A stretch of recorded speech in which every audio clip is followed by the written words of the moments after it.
Waalaikumsalam warahmatullahi Saudaraku sebangsa setanah air yang saya cintai, saya banggakan. Alhamdulillah bertemu lagi dengan kami Wong Banyumas dari Lereng Gunung Slamet. Alhamdulillahirabbil alamin, pada malam hari ini, hari Minggu malam tanggal 5 November 2023, saya sedang berada di Lereng Gunung Slamet, ya tidak jauh lah dari Lereng Gunung Slamet, di kediaman Pak Ki Hayun di kawasan lereng Baturadèn. Beliau adalah santri Pondok Pesantren Al-Ihya Ulumuddin Kesugihan Cilacap dan pernah menjadi muhibbin Habib selama kurang lebih 30 tahun ya. 35 tahun. Di bukan muhibbin kaleng-kaleng. Assalamualaikum Pak Ki Hayun, sehat? Waalaikumsalam warahmatullahi sehat, alhamdulillah. Alhamdulillah. Terima kasih sebelumnya saya ucapkan pada Pak Hayun malam hari ini menerima kami para YouTuber dari Lereng Gunung Slamet di Banyumas untuk bercerita, berbagi pengalaman terkait selama ini menjadi muhibbin Bani Alawi, para habaib, dan alhamdulillah yang kemudian setelah 35 tahun setelah melihat tesisnya Kiai Maduddin Usman, setelah melihat banyak fenomena sejarah Habib yang batil, yang tidak benar dengan segala macam detailnya, alhamdulillah beliau hari ini telah menjadi orang yang sadar tidak menjadi muhibbin lagi, tapi karena beberapa informasi tadi sekarang beliau sadar dan bertekad untuk menegakkan kebenaran, menjaga NKRI berdasarkan ilmu pengetahuan yang bisa dipertanggungjawabkan. Di antaranya adalah teisnya Kiai Maduddin Usman. Baik, saya akan ngobrol-ngobrol dengan Pak Hayun. Yang pertama mungkin Pak Hayun bisa menceritakan awal mula kenal Habib itu kapan dan di mana. Silakan Pak Hayun. Oh ya, terima kasih. Assalamualaikum warahmatullahi wabarakatuh. Waalaikumsalam.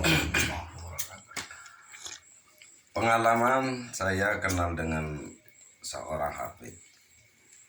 Emang saya itu asli dari Lereng Gunung Slamet. Itu turun ke Cilacap itu di Pondok Pesantren Kesugihan Al-Ihya Ulumuddin, dalam rangka nyantri ya. Dalam rangka nyantri. Dan pengalaman saya itu memang dari dulu memang orang ya mantan daripada Gang Sadar.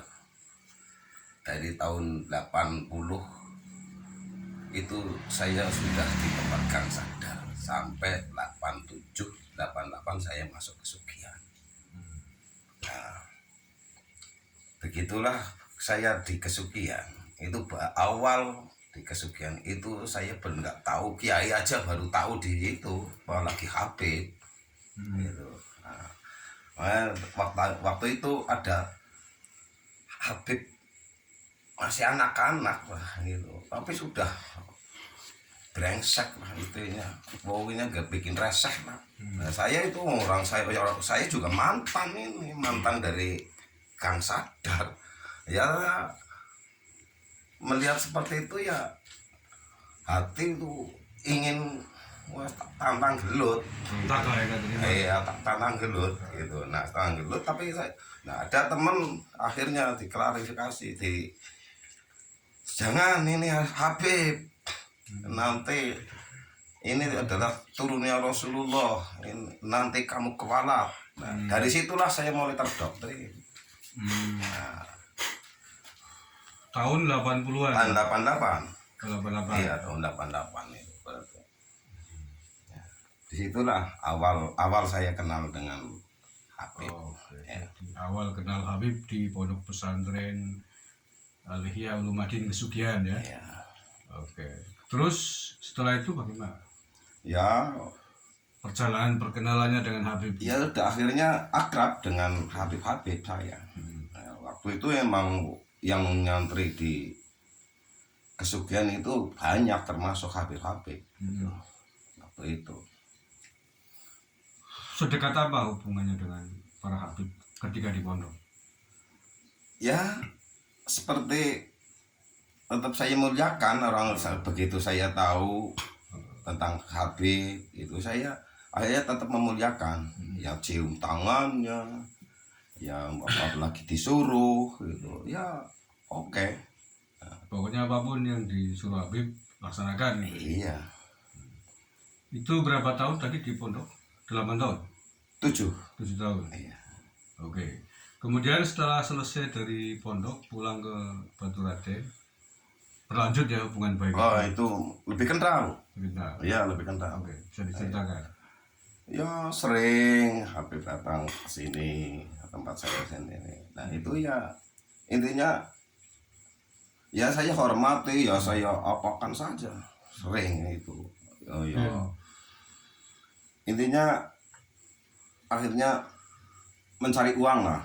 Bahasa sana itu toriknya mana Yun? Gitu. Torik bahasa penunjuk jalan. ya itu. Saya itu akhirnya menjadi intinya saya jadi kurir, termasuk ya juga korban. Kurirnya Habib. Kurir Habib Menunjukkan jalan orang-orang yang memang dianggap bisa memberikan uang. Iya. Untuk diberikan ke Habib. Iya. Atau untuk diantarkan ke rumahnya gitu. Iya, seperti itu. Atau kadang hanya alamatnya saja. Gitu. Dikasih tahu ke Habib itu dan Habib itu mendatangi. Iya. Itu yang disebut biasanya dawir gitu ya. Ya, dawir.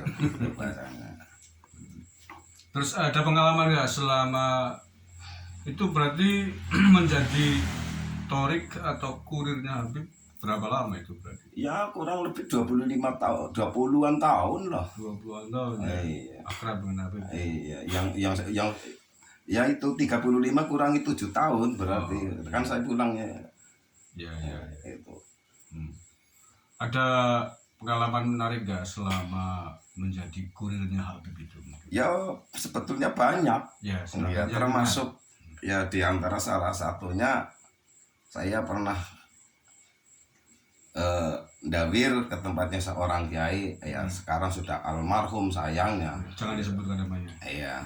Seorang kiai itu malam, terus akhirnya paginya itu kiainya itu nggak terima dengan saya. Alasannya itu pokoknya pemerasan. Oke itu. Bahkan kiainya itu saya ditantang mau dilaporkan polisi.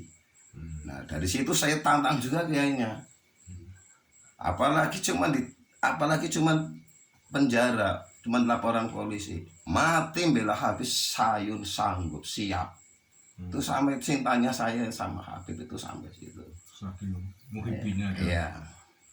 Ini saya kira adalah kondisi yang rata-rata terjadi di santri yang terdoktrin oleh doktrin Habib untuk mencintai Habib sehingga apapun diberikan, bahkan nyawa pun dikorbankan demi mengikuti atau membela Habib. Oke, terus setelah itu lanjutkan. Ya akhirnya begitu ada tesis yang seperti tesisnya Ki Maduddin ini. Ntar dulu. Oh iya. Pengalaman saya sampai itu ya banyak sekali lah ya, termasuk sebetulnya udah nggak enak lah kalau sebetulnya akhirnya yang kesini datang hari Jumat padahal ya Habib dekat darat, bukan musafir lah termasuknya. Itu enggak Jumatan ya biasa saya ledekin. Jumatan Mekah Habib.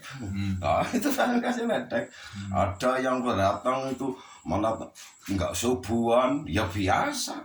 Tapi yang waktu itu ya saya bela saja orang itu, memang bagi saya udah terdoktrin waktu itu yang namanya Habib semua, walaupun itu bajingan, walaupun itu apa saja itu walaupun maksiat itu tetap cap surga gitu. Harus dihormati. Orang saya itu harus tetap mencintai waktu itu. Terus selain itu mungkin ya ini kan demi diambil hikmahnya. Bapak yang penting jangan disebutin namanya Habib. Ya sering ke tempat teman-teman kita, hampir teman-teman kita yang ada di sekitar daerah saya itu hampir udah kena semua. Itu saya uangnya. Iya, yang amplop kalau itu jumlahnya berapa biasanya kalau minta? Kalau amplop itu enggak itu. Contohnya memuludan bagi amplop, Habib si A datang, Habib si B datang. Nah itu contohnya itu yang ecek-ecek gitulah. Yang ngocok-ngocok. Yang ngocok-ngocok ya ada itu. Yang berapa? Ada yang sampai yang terakhir aja ya, ini yang terakhir. Kemarin itu sebelum masalah nasab. Iya. Sebelum Ramadan masuk itu termasuk terakhir. Itu ada yang 10 juta cung. Itu ada yang 10 juta cung. Kalau saya sendiri itu 400. Nah, iya. Nah, itu. Ada yang lebih besar lagi mungkin? Ya ada. Berapa? Ada. Sekitar berapa? Ada yang 35, juta. Ada yang 25 juta. Iya. Wih, itu biasa ya. Jadi orang Baturadin kaya-kaya ya. Rela menyumbangkan uang dengan endengnya 30 juta, 25 juta, 10 juta. Itu bukti bahwa santri selama ini sesungguhnya sudah luar biasa muhibbinya dengan para habib. Oke, mungkin yang lain selain masalah dawir itu, perbuatan-perbuatan yang mungkin kita anggap maksiat lah atau tidak sesuai dengan syariat. Pernah ada Kang Ayu nemuin habib yang datang ke sini? Gimana?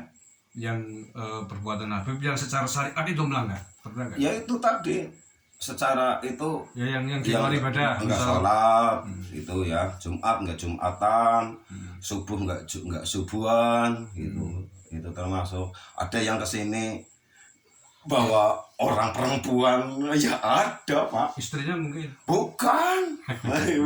Bukan, ya ada gitu. Tapi tetap husnudzon ya. Bahkan ada yang ganja. Buset. Ada yang ganja. Oh, itu.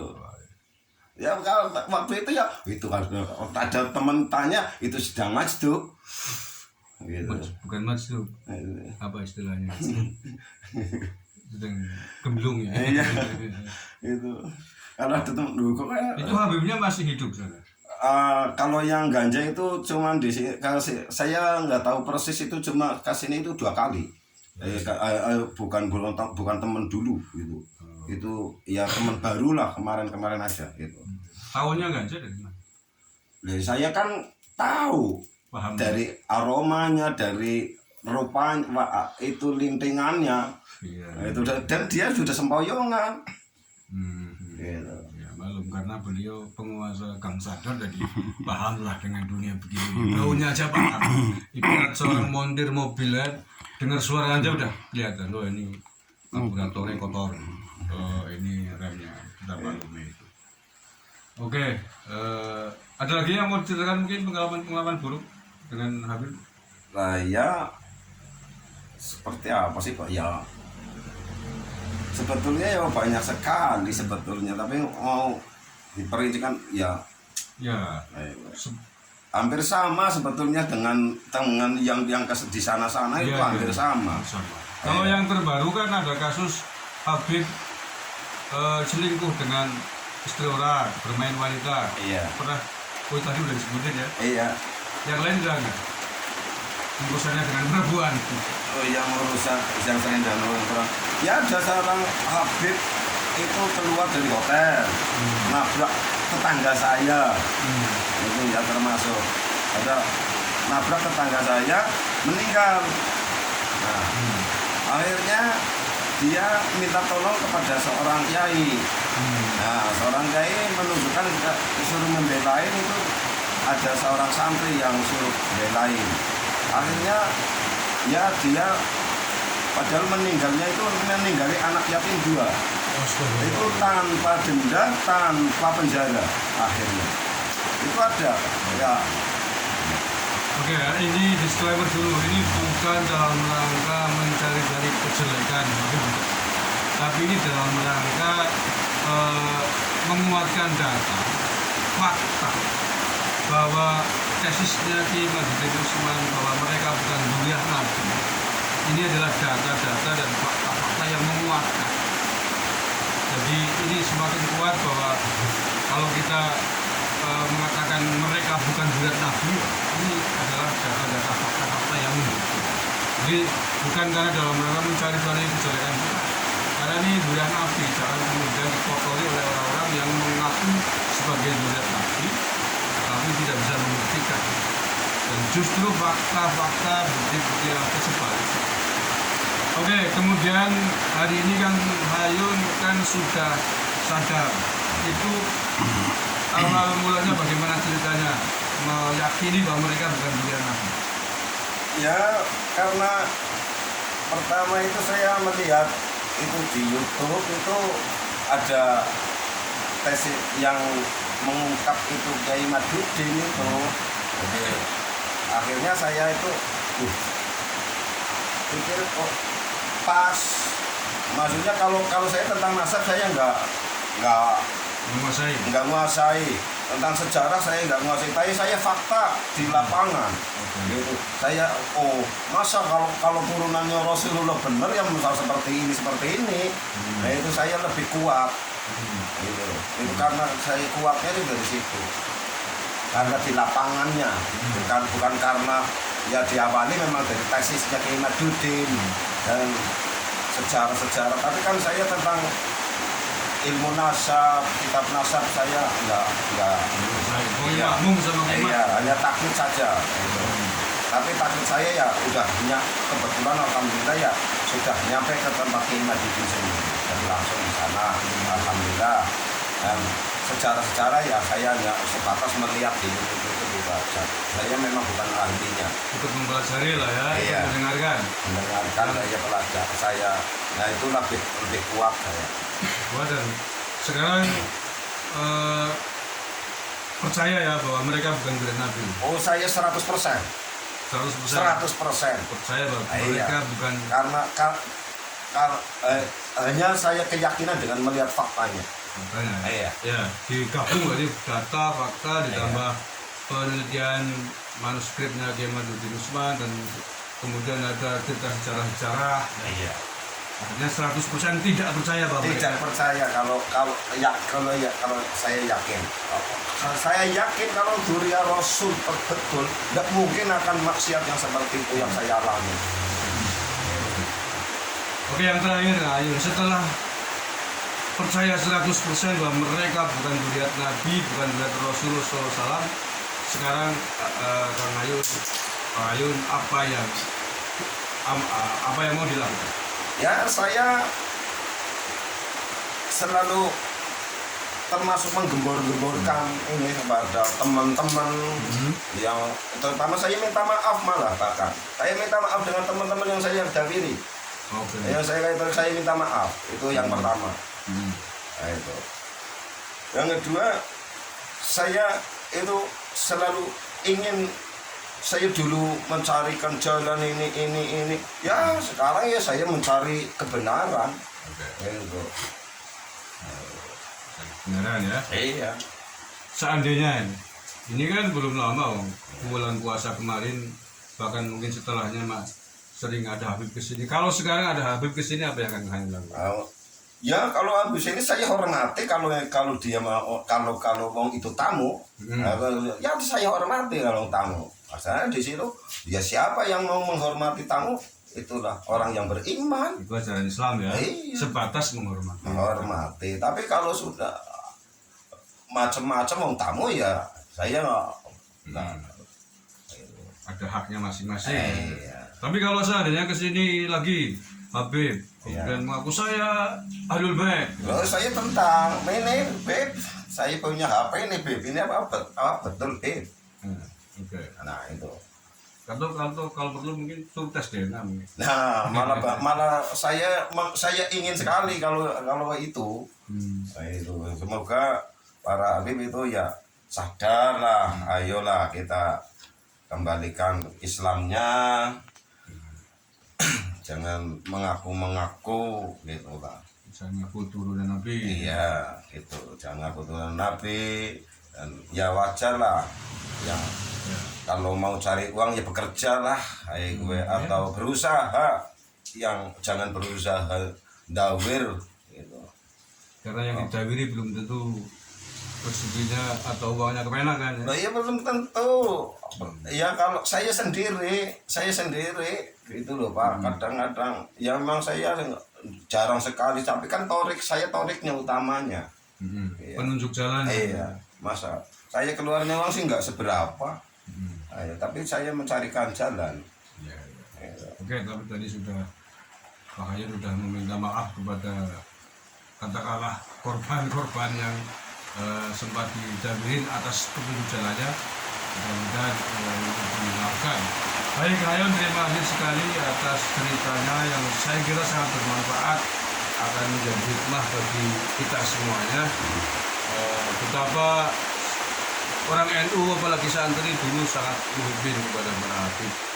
Tapi saat ini karena memang sudah ditemukan tentang sejarah, tentang nasab mereka mengkonflik, tidak tersambung, bukan turunan Nabi ya, kita harus terima itu sebagai sebuah kenyataan. Mudah-mudahan para Habib Legowo itu yang kita inginkan, tidak usah lagi mengaku-ngaku sebagai zuriat Nabi sebelum bisa membuktikan baik secara catatan nasab, tes DNA ataupun yang lain, misalkan pengakuan dari narkoba dunia internasional.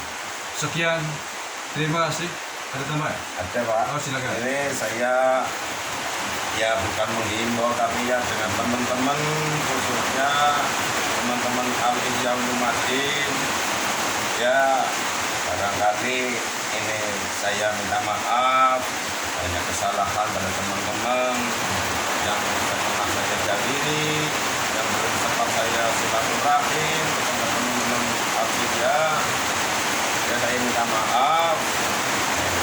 Dan semoga teman-teman ya marilah kita sadarlah itu kalau belum tahu persis ya coba dikoreksi atau didengarkan atau dilihat tentang tesisnya Kiai Mahyudin, itulah buat teman-teman. Maka jangan melihat hanya satu pihak saja. Memang saya sih maklumi sekali, ini sudah ya lama sekali sih ya terjadi yang seperti ini, terdoktrin seperti ini saking lamanya. Makanya ya saya maklumi sekali ya, dari yang teman yang masih muhibin, masih cinta dengan cinta pada apa ya saya maklumi karena ini Bang. Tapi ya semoga jangan hanya melihat satu pihak gitu. Kalau dilihat dua-duanya nanti akan tahu mana yang benar, mana yang tidak. Dibandingkan. Nah, kalau hanya lihat satu pihak saja ya, ayo. Selamanya akan menjadi muhibin. Selamanya akan muhibin. Gitu. Ya begitulah dari saya kepada semuanya lah, khususnya teman-teman dan semuanya sajalah, intinya saya minta maaf, ada kesalahan saya minta maaf. Gitu Pak. Sudah? Tidak. Oke. Terima kasih. Sehari bila taufik walhidayah wal inayah. Allahul muwaffiq ila aqwamit thoriq. Assalamualaikum warahmatullahi wabarakatuh. Waalaikumsalam. Terima kasih. Ya, sama-sama.